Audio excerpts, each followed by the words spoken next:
He did not die on the way up. That's the part most people get wrong. Mr. Watanabe Kojiro reached what he came for. He stood where the air thins into nothing, where effort turns heavy and thoughts arrive a second too late. The climb, brutal, methodical, earned, was already behind him. What killed him happened after. So here's the question most reports never ask. How does a man survive the most dangerous part of the mountain and then disappear on the way home? July 22, 2018. Morning light spills across rock and ice with the softness of a promise, the kind that tricks tired minds into believing the worst is over. Kojiro begins his descent, not rushing, not panicking, doing what climbers do thousands of times, turning around. But mountains don't care about direction. Up or down makes no difference to gravity. Somewhere above the clouds, small details start to matter more than strength ever did. A foot placed half an inch off, a breath taken too shallow, a decision delayed because the body is exhausted but the mind refuses to admit it. The radio is quiet. The wind isn't screaming yet. Nothing feels urgent. That's what makes this story uncomfortable, because when the end finally comes, there is no dramatic warning. No heroic final stand. Just a man moving downhill, carrying the invisible weight of altitude, fatigue, and confidence earned a little too early. If you've ever wondered how experienced climbers still die on descent, if you believe survival is decided by one big mistake instead of many small ones, stay with this story. This is K2 Stories. And this is not a story about ambition. It's a story about the moment you think you're safe, and the mountain quietly decides otherwise. What happened next was already in motion long before Kojiro took his final step, long before July 22nd, long before the fall. There were signs that didn't feel dangerous at the time. Kojiro Watanabe was not reckless. He was not chasing headlines. He wasn't young, and he wasn't desperate to prove anything. That's what made his presence on the mountain feel calm, almost quiet. He climbed the way some people walk through familiar streets, focused, economical, trusting routine more than excitement.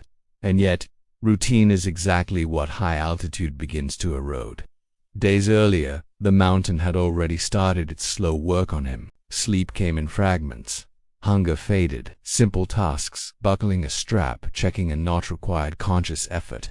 Nothing alarming, nothing worth turning back for, just the normal tax of being high for too long. That's the trap. Climbers often talk about storms, avalanches, broken ropes, but the most dangerous thing on a mountain like this is normalization.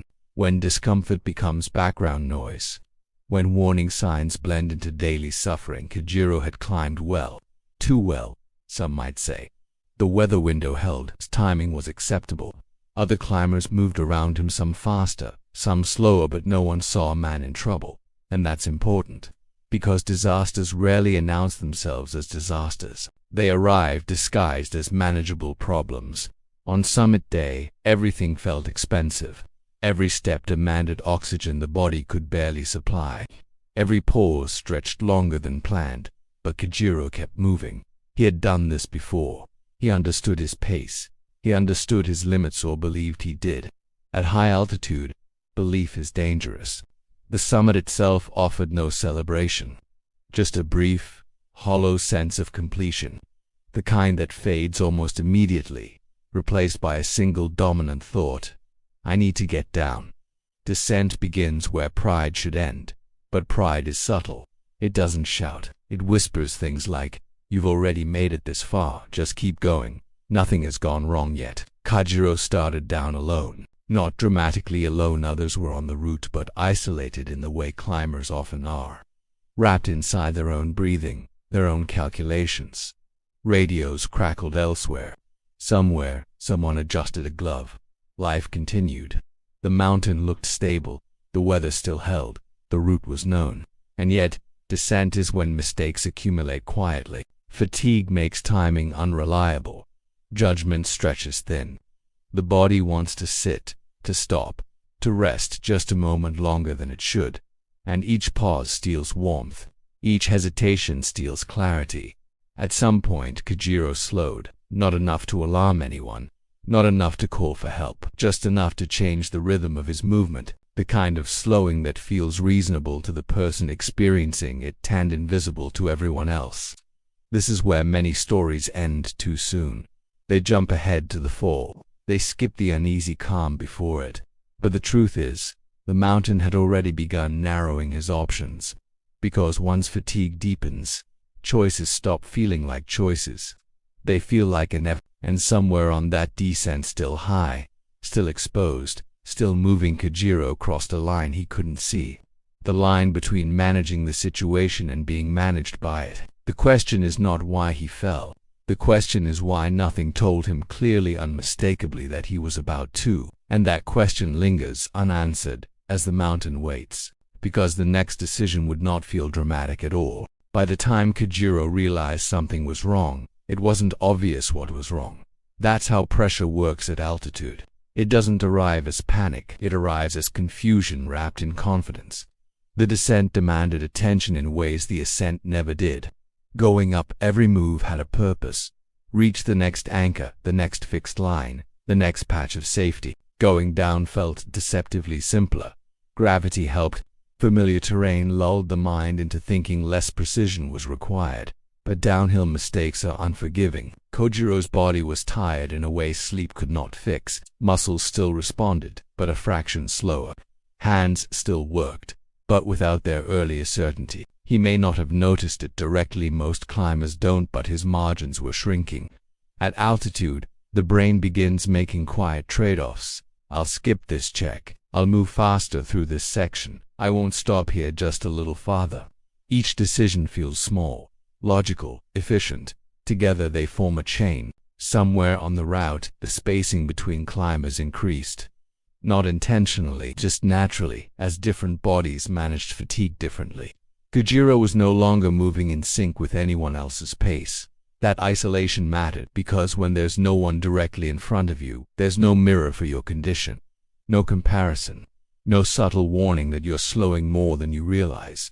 He continued downward, step after step, breathing harder now. The air felt thinner than it should have at this point. Or maybe it always felt like the sand memory was unreliable. That's another thing altitude steals. Context. Kojiro had to make choices without fully trusting his own perceptions. And the mountain offered no feedback, no signal, no resistance, just quiet. Weather remained tolerable. The route did not suddenly change.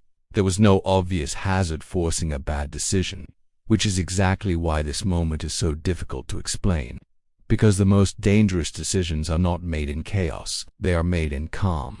At some point, Kojiro faced a section that demanded care, not extreme, not dramatic. A place he had already passed earlier, when he was stronger, sharper, more alert.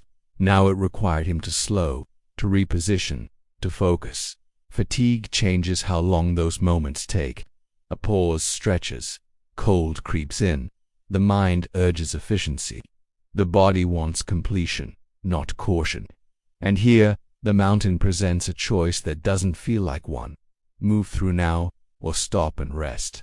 Stopping feels safe, but stopping steals heat. Moving feels productive, but moving steals precision. Kojiro chose to keep moving. That decision alone did not kill him. What mattered was why he made it.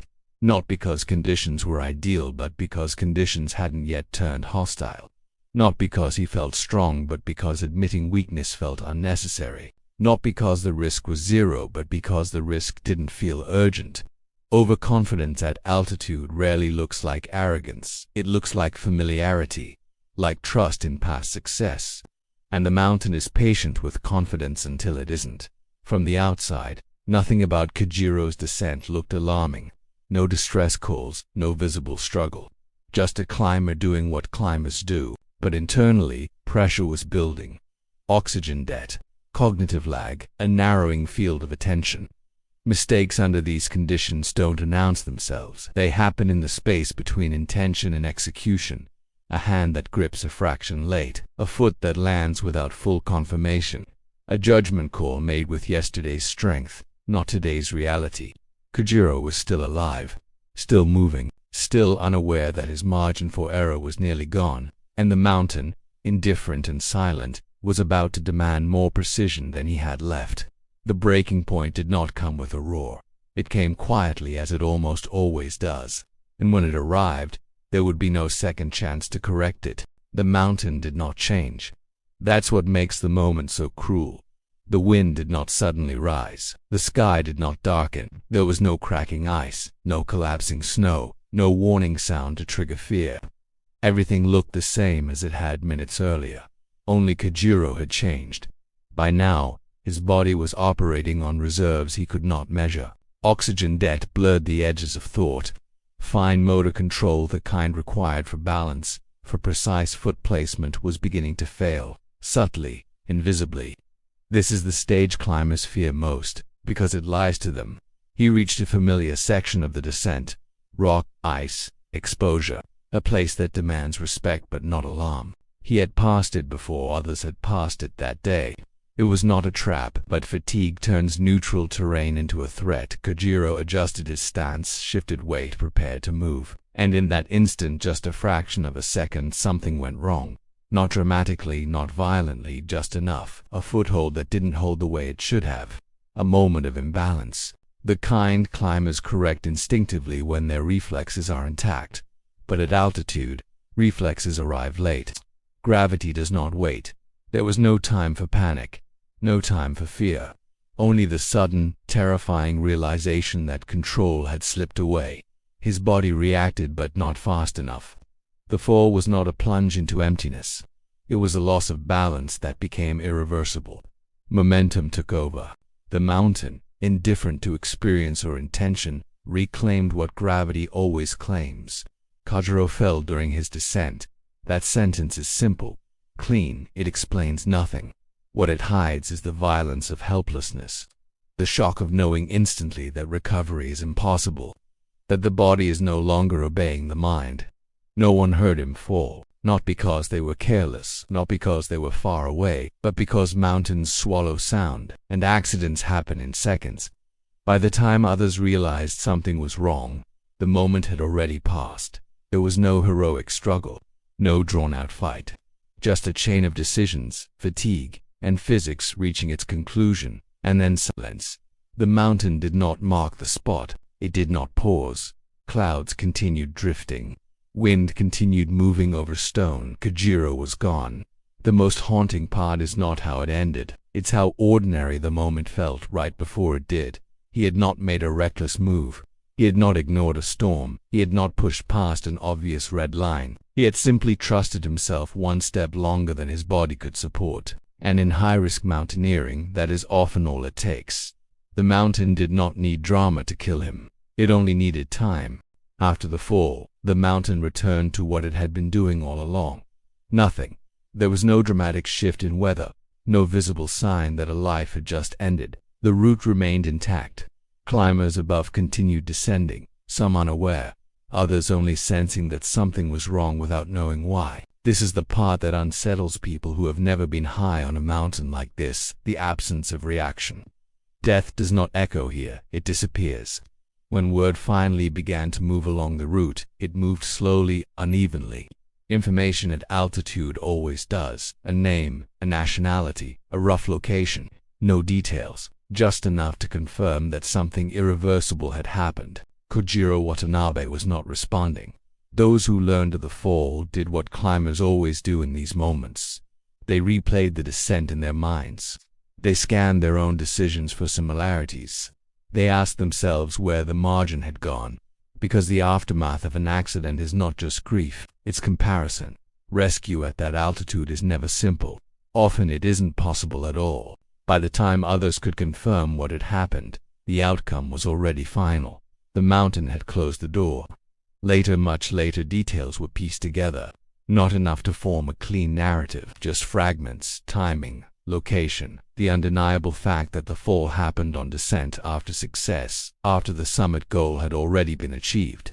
That detail haunted people, because it challenged a comforting myth that danger peaks at the top. In reality, many climbers die after the hardest part is over, when exhaustion replaces vigilance, when relief dulls fear, when the body demands rest but the terrain still demands precision.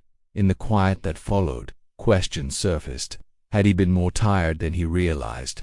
Had altitude dulled his reactions just enough? Had he skipped a pause that might have saved him more, taken one that cost him warmth and clarity? No answer settled cleanly, and that uncertainty lingered longer than any official report ever could.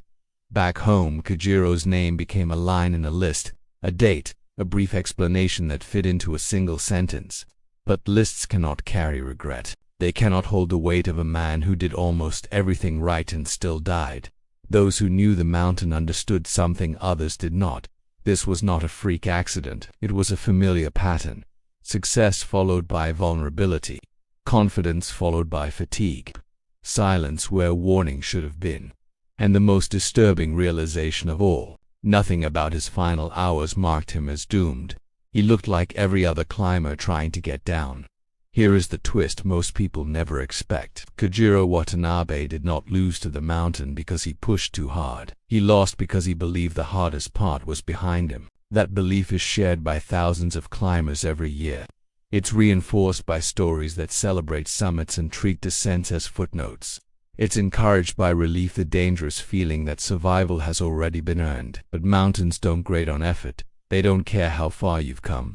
They don't remember what you survived earlier in the day. They only respond to what you do now in this moment, with this body, under these conditions. Kojiro's story is not one of recklessness. It is one of humanity's quiet flaw, trusting yesterday's strength to solve today's problems. That is why his death feels unsettling rather than dramatic. Because it could have been avoided, and yet, in that moment, it felt reasonable. One step, one decision. One miscalculation made under pressure the mind could no longer fully process. The mountain did not punish him. It did not test him. It simply waited. For viewers who have never climbed above the clouds, this story still matters, because the same pattern repeats everywhere humans push their limits at sea, in the air, in disaster zones, in life itself. The danger often comes after success, after relief, after we stop paying full attention.